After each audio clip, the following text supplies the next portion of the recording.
नमस्कार। आज का टॉपिक रहेगा सोशल स्ट्रेटिफिकेशन, सामाजिक स्तरीकरण। मैं doctor Ravindra Bansal, associate professor BCB. मेरा लेक्चर अच्छा लगे तो इसको लाइक करिए और हमारे चैनल को सब्सक्राइब करिए ताकि आपको समय समय पर जानकारी मिलती रहे। बात आती है सोशल स्ट्रेटिफिकेशन की, सामाजिक स्तरीकरण की। जैसे ही हम कहते हैं स्तरीकरण मतलब एक ऐसा स्तर, एक ऐसा रूप जिसमें कि पूरा पूरा समाज अनेक रूपों में बटा रहता है, अनेक स्तरों में बटा रहता है, अनेक भागों में बटा रहता है। जब से आदमी ने अस्तित्व में आना शुरू किया या व्यक्ति जब से अस्तित्व में आया, जब से उसके अंदर समझ विकसित हुई, ये स्तर उसी समय से दिखाई देता है। चाहे वो शक्ति के आधार पर, चाहे वो बुद्धि के आधार पर, चाहे वो आर्थिक स्थिति के आधार पर या किसी अन्य आधार पर ये स्तर पाया जाता है। अगर हम इसको समझने का प्रयास करते हैं तो इसमें दो तीन बातें समझ में आती हैं। सुविधा, शक्ति और प्रतिष्ठा, ये तीन बिंदु हमको दिखाई पड़ते हैं जिनके आधार पर हम कह सकते हैं जिसके पास सुविधा अधिक होती है वो शक्तिशाली होता है, वो बड़ा होता है दूसरों की तुलना में जिसकी सुविधा कम मिलती है। अगर शक्ति की बात कहते हैं, जिसके पास शक्ति अधिक है वो बड़ा है, वो उच्च है, उसको हम स्तरीकरण में ऊंचे स्थान पर रखते हैं। इसी तरह से जिसकी प्रतिष्ठा अधिक है उसको हम ऊंचा मानते हैं दूसरों की तुलना में। अर्थात हम कह सकते हैं कि सुविधा, शक्ति और प्रतिष्ठा, ये तीन बिंदु के आधार पर हम स्तरीकरण को समझने का प्रयास कर सकते हैं। क्योंकि समाज में सुविधा, शक्ति और प्रतिष्ठा के आधार पर ही अनेक श्रेणी तथा स्तरों का अस्तित्व पाया जाता है। ये बात वर्तमान के लिए नहीं बल्कि प्राचीन काल से ही ये किसी न किसी रूप में दिखाई देती रही है। क्योंकि प्राचीन काल में हम देखते थे जिसके पास बहुत अधिक सुविधाएं रहती थी वो बड़ा होता था, समाज में उसको बड़ा माना जाता था। जिसके पास शक्ति होती थी, अगर हम प्राचीन काल की बात कहें चाहे वो आदिम काल की बात कहें, उस समय जिसके पास शक्ति अधिक होती थी वही बड़ा होता था। इसी तरह से प्रतिष्ठा की बात अगर हम करें तो उस आधार पर भी हम उच्च मानते हैं। अधिक सुविधा और शक्ति वाले का स्तर ऊंचा होता है, कम शक्ति और सुविधा वालों का स्तर नीचा होता है। अर्थात उच्च और निम्न स्तरों के बीच हम ये भी देखते हैं कि सामाजिक असमानता पाई जाती है। ये तो निश्चित रूप से है। जब हम ये देखते हैं कि जो उच्च है और निम्न है उनके बीच असमानता, क्योंकि एक के पास ज़्यादा एक के पास कम, तो असमानता अपने आप होगी। समाज में उच्च व निम्न श्रेणियों के निर्माण, उनके स्थान क्रम के निर्धारण, उनके मध्य सुविधाएं और शक्ति के बंटवारे में असमानता की पद्धति और प्रक्रिया को सामाजिक स्तरीकरण कहते हैं।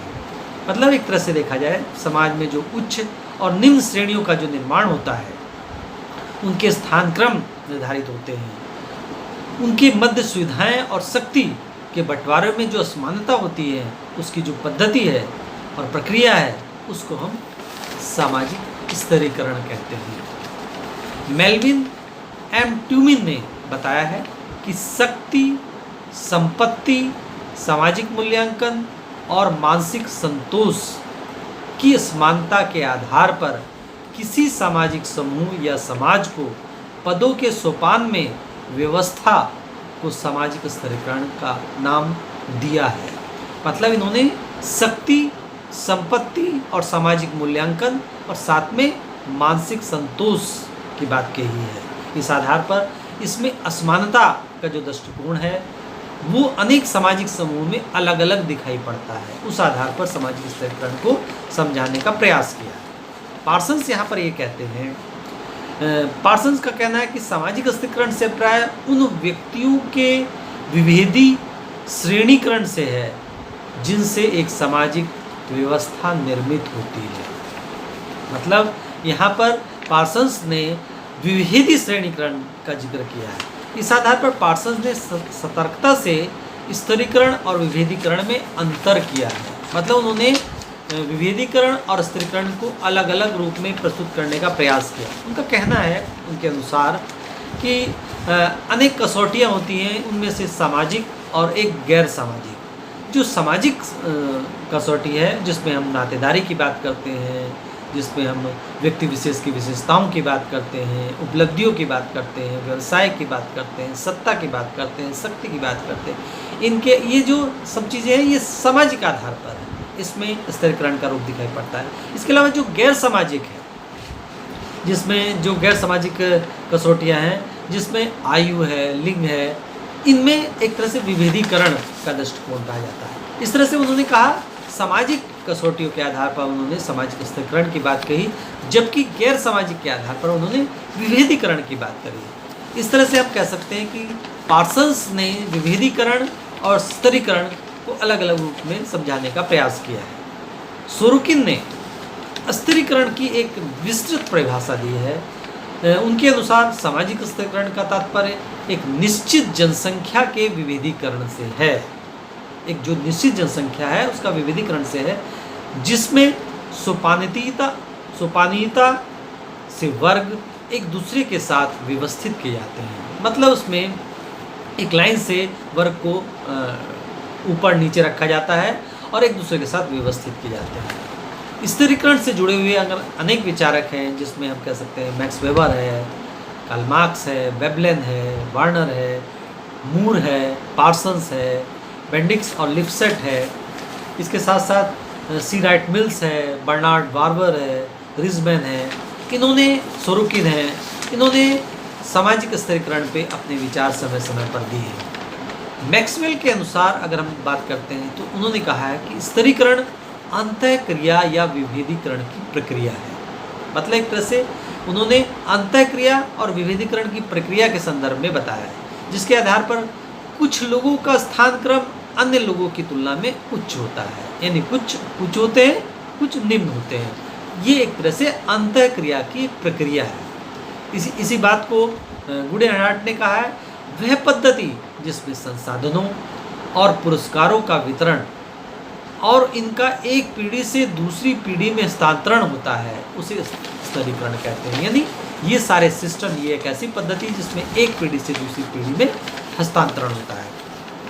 इस आधार पर अगर हम समझने का प्रयास करते हैं स्तरीकरण को, वैसे तो अलग अलग समाजशास्त्रियों ने, चाहे वो कार्ल मार्क्स की बात हो या फिर मैक्स वेबर की बात हो या बॉटमोर की बात हो, अलग अलग समाजशास्त्रियों ने उसको अलग अलग ढंग से समझाने का प्रयास किया। यहाँ बॉटमोर ने जो प्रस्तुत किया है उसके आधार पर समझने का प्रयास करेंगे। बॉटमोर ने स्तरीकरण के 4 आधार बताए हैं, जिसमें पहला है दासता। दास, जैसे नाम आता है दासता, यानी दास।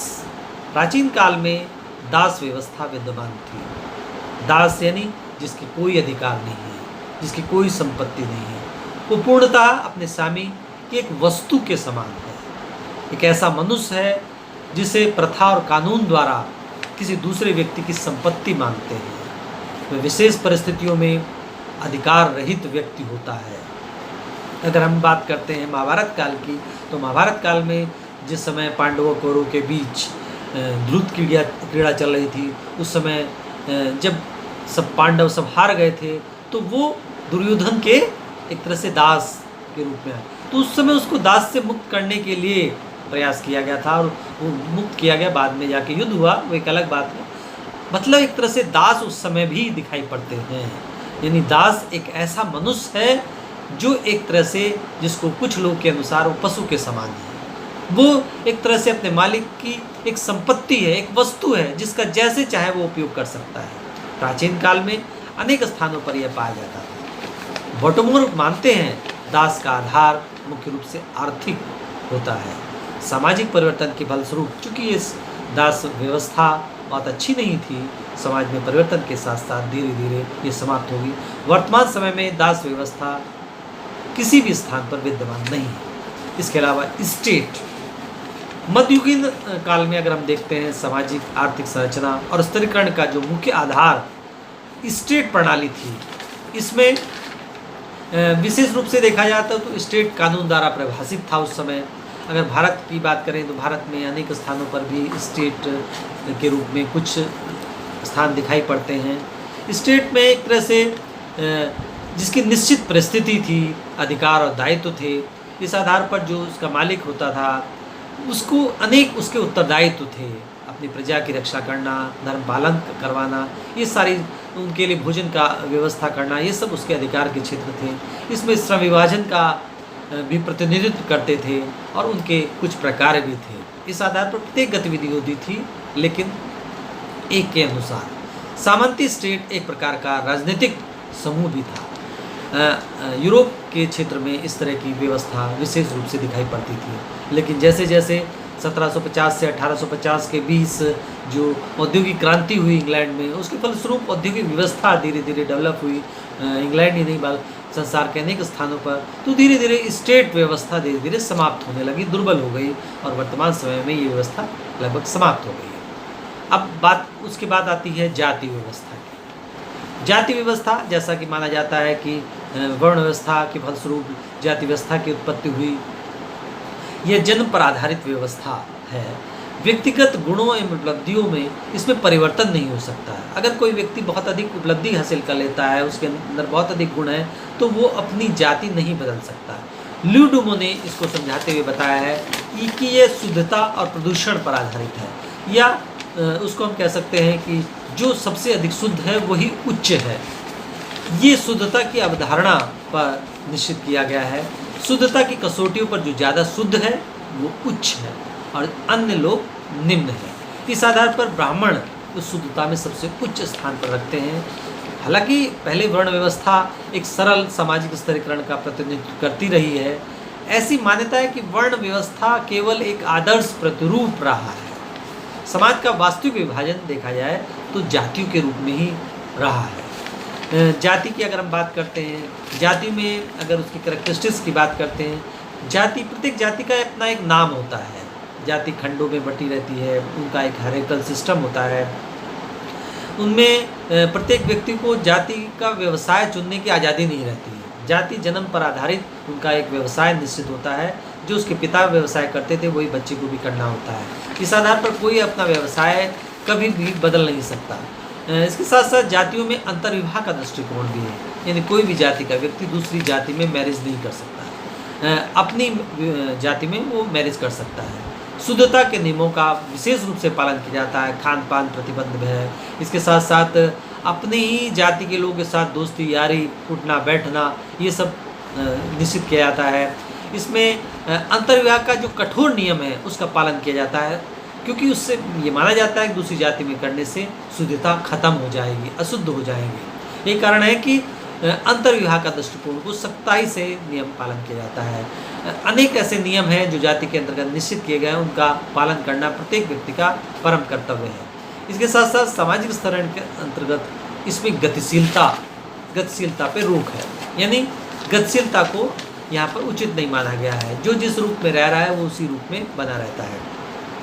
धीरे धीरे जाति की जो बहुत सारी बातें हैं, जैसे हम कह सकते हैं जाति में जो खान पान प्रतिबंध है, जो उठना बैठने का जो प्रतिबंध है, इसके साथ अंतर्विवाह का जो दृष्टिकोण है, जो व्यवसाय का दृष्टिकोण है, वर्तमान समय में धीरे धीरे समाप्त हो गया। अब अंतर्विवाह का दृष्टिकोण, अब इंटरकास्ट मैरिज हो रहे हैं। अब हम ये देखते हैं कि व्यवसाय, कोई भी जाति का व्यक्ति कोई भी व्यवसाय कर सकता है। अब उसमें किसी तरह का वो रूप नहीं रहा जो प्राचीन समय में दिखाई पड़ता था जाति का। इसके साथ साथ खान पान का जो प्रतिबंध था कि कोई जैसे कहा जाता था कि ब्राह्मण शाकाहारी भोजन करे, और इसी तरह से ब्राह्मण के हाथ का बना हुआ व्यक्ति, प्रत्येक व्यक्ति भोजन कर सकता था। लेकिन समय के साथ साथ अब वो सब बातें लगभग समाप्त हो गई है, अर्थात जाति व्यवस्था लगभग दुर्बल हो गई है। यानी वर्तमान समय में जाति व्यवस्था धीरे धीरे समाप्त होने के कगार पर दिखाई पड़ती है। इसके बाद आती है वर्ग व्यवस्था। वर्ग का आधार आर्थिक है। वर्तमान समय में जो दिखाई पड़ती है इसका आधार आर्थिक है। वर्गों को सामाजिक परिस्थिति का निर्धारण किया जाता है। सामाजिक परिस्थिति में वर्ग निश्चित किए जाते हैं किस आधार पर, जैसे धन, संपत्ति, निजी उपलब्धि और व्यक्तिगत क्षमता से होता है। अर्थात व्यक्तिगत क्षमता से कोई भी अपना वर्ग चेंज कर सकता है। अगर किसी के पास बहुत अधिक धन आ जाए तो उसका वर्ग चेंज हो सकता है, वर्ग में बदलाव हो सकता है। उसकी निजी उपलब्धि के आधार पर, उसके अर्जित गुणों के आधार पर उसमें बदलाव किया जा सकता है। वर्ग व्यवस्था को अर्जित परिस्थिति और मुक्त स्तरीकरण के साथ जोड़ा जाता है। वर्ग आज की जो औद्योगिक व्यवस्था है उसका प्रमुख समूह है। उत्पादन की प्रक्रिया में यह एक सरल एक तरह से क्रिया करने वाले धन और संपत्ति की दृष्टि से ये एक स्तर वाले तथा समान जीवन शैली के लोग एक वर्ग के होते हैं, अर्थात जिनके पास एक तरह की संपत्ति है, यानी अगर करोड़पति तो सारे करोड़पति एक उच्च कहलाएंगे। इसी तरह से जिसके पास जो फैक्ट्रीज के मालिक हैं वो एक तरह के कहलाएंगे। इसके साथ साथ एक तरह की शिक्षा स्तर के लोग वो एक वर्ग के कहलाएंगे।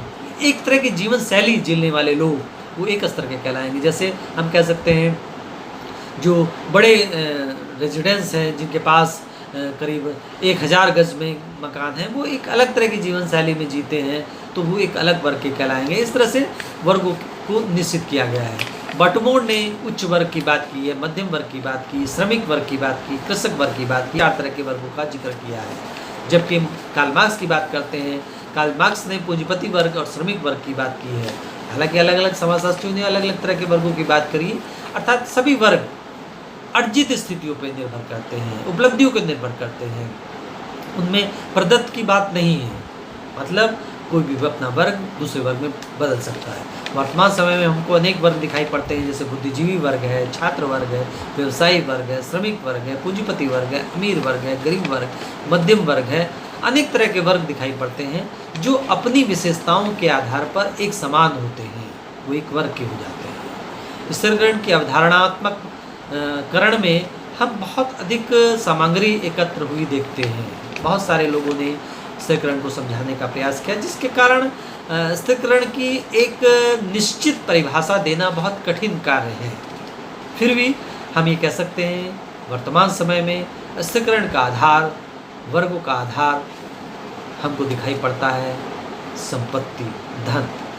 और वर्तमान समय में स्थिरीकरण का जो मुख्य आधार है वो वर्ग ही दिखाई पड़ता है, क्योंकि चाहे वो हमारा भारत हो, चाहे अमेरिका हो या अफ्रीका हो, किसी भी स्थानों पर वर्तमान समय में न तो स्टेट रही, न दासता का दृष्टिकोण रहा, न वर्तमान समय में जाति का वो रूप रहा। वर्तमान समय में वर्ग व्यवस्था के आधार पर ही स्थिरीकरण को समझा जा सकता है। स्थिरीकरण के आधार को वर्ग के आधार पर समझाने से हमको बहुत सारी चीज़ें क्लियर हो जाती हैं। चाहे हम विकसित देशों की बात करें या अल्प विकसित देशों की बात करें, हम वर्तमान की बात करते हैं तो वो चीज़ हमको दिखाई पड़ती है। आज इतना ही।